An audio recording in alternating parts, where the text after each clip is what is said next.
What's going on, guys? So today we talking about the best controller settings for Arc Raiders, or at least like a baseline, and I am using a Gamesir G7 Pro controller, whether I play on Xbox or on PC. Today we are looking at the PC controller settings, which are basically the same thing I rock on both. So aim assist, obviously we need that on.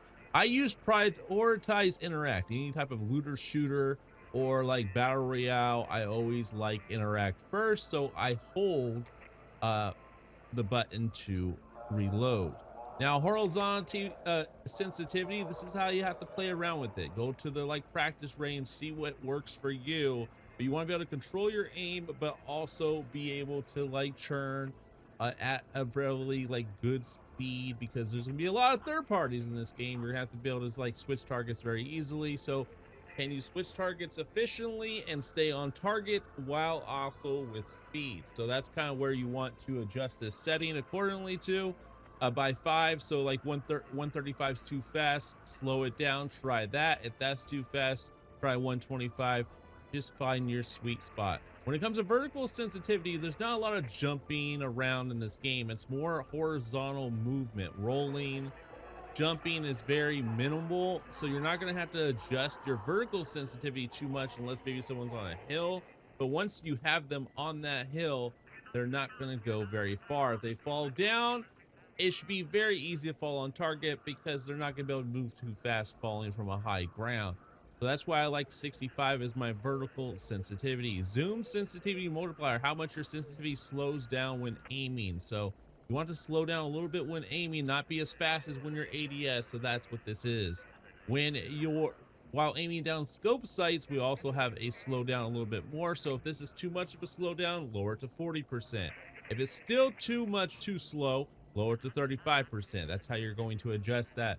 Also play on exponential. I actually might try linear and see if there's some linear settings I like, but I also play on exponential because the aim assist does feel a little bit stronger. But if you don't like really strong aim assist, try like linear. I don't even know what the other one is, never tried with it. It says smooth in, steep middle, smooth out.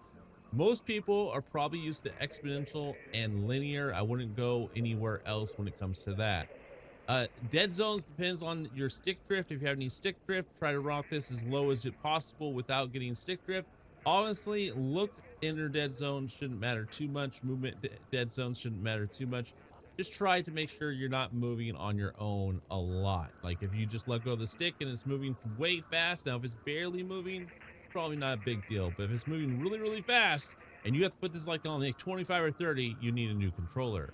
Horizontal look boost, that's just going to give you a little bit more sway left and right for that.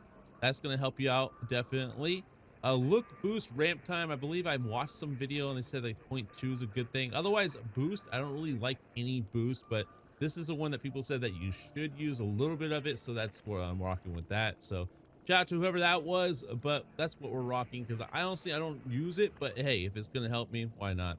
But if you don't use it, that's fine. Now, because of really strong aim assist, I want to show you guys something. And obviously, some comments down below could also help other people because I'm still trying to master this because of how strong aim assist is. But if you notice, when you aim at someone's head and you try to move over, it's very sticky. So, like if I were to try to go this target and then move to this target and then move to this target, I could do it, but there's also a faster way that you can start practicing. So you would shoot this target, unaim, shoot that target, unaim, shoot that target, and unaim each time. That way you're able to move more freely between targets versus staying aimed in on a target and then trying to go to the next target and then the next target. You're gonna get better movement and better results if you like unaim and then switch targets. You have to get used to it, obviously, because you're not gonna get very sticky aim assist, but it's going to work better for you. So if I were to aim at this target, unaim, right? Aim at this target, unaim, switch to that target, aim in, switch to that target, aim in. I was perfect the first time. Was I perfect the second time? No, I was not. So aim, unaim, aim, unaim, unaim. That's better, right? Versus if you do it this way, just because the aim assist slow down, it's gonna feel sticky. It does work in certain scenarios, but I would get more used to aiming in, shoot, shoot if you're switching targets. So once you're done shooting that first target, aim out, switch to the next target, aim back in, switch to the next target, aim back in, and hopefully that will help you out. Master that, and you will be really, really good at finishing off people. As soon as you down someone, you're switching targets, boom, onto the next target on their face. So a little example here, if I stay on target here and then I try to move, it seems very, very slow down. Obviously, that's also because of my zoomed in slow down speed. So you can also lower that as well. But you're being way more persistent if you just shoot, aim, and then shoot. Obviously, I gotta get used to that sensitivity.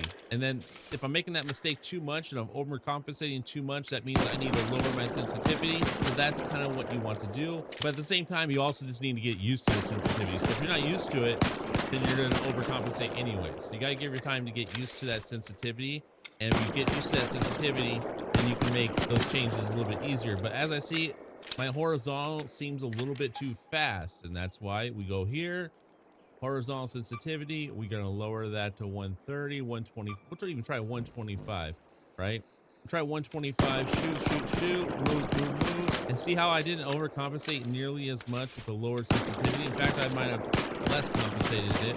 But also, I'm using a G7 Pro, which has TMR sticks, so getting used to those sticks is also another big thing. But obviously, I think this is a little bit better by doing this. But that's just something you want to get used to. Can you switch targets? Another way to do it is keep on practicing it. Without aiming in, practice switching targets when you're not aimed in until you get used to what it feels like. So then when you actually go do it, you'll be a lot better. So just practice hip firing. Practice putting your crosshair on that target and just be able to shoot. Be able to trace that target. These targets are nice because they're moving targets, so they definitely help out a little bit. And then you start doing it while you're aiming in. You shoot that one, and then shoot that one. Shoot that one, shoot that one. And see how I overcompensated, but I readjusted it very, very quickly. That's another thing that can help out. But obviously, if you're overcompensating too much, lower that sensitivity. That's why this is like a baseline sensitivity. I think this is sensitivity I need to try to get used to because it's going to help me in those third parties. When people are behind me, I can turn super quickly.